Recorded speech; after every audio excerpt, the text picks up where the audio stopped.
For many Adventists, waking up on a Sabbath morning and going to church is routine. It's something we do every week. Many of us can't imagine anything more serious than the occasional illness or bad weather preventing us from going to church.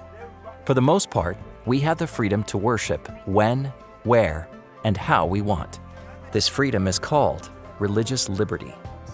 Religious freedom, or sometimes called in the international community freedom of religion or belief, is part of a cluster of values that the international community has identified as necessary for human flourishing, for peaceful coexistence, and also for societal prosperity. Religious freedom has its root in God. God created freedom, and the reason is very simple. Without freedom, love is impossible. Love has to be a choice. So therefore, God created freedom.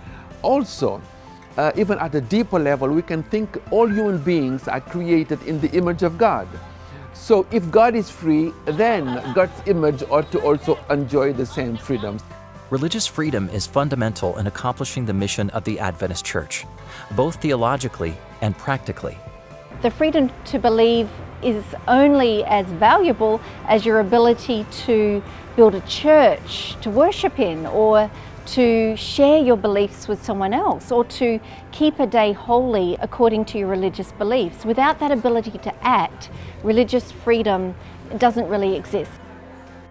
Religious liberty is typically seen as fighting for the Adventist Church's right to worship, or an individual Adventist right to worship.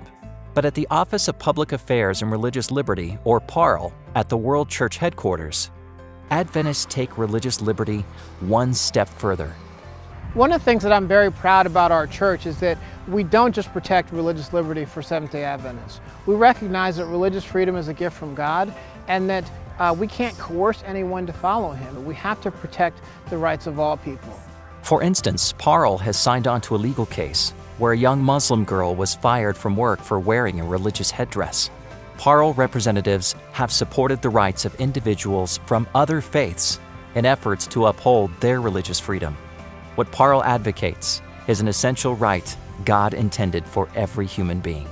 Well, without going into all the facts for this case, the important thing to note is that many people would say, why would we ask to protect the rights of a young Muslim girl?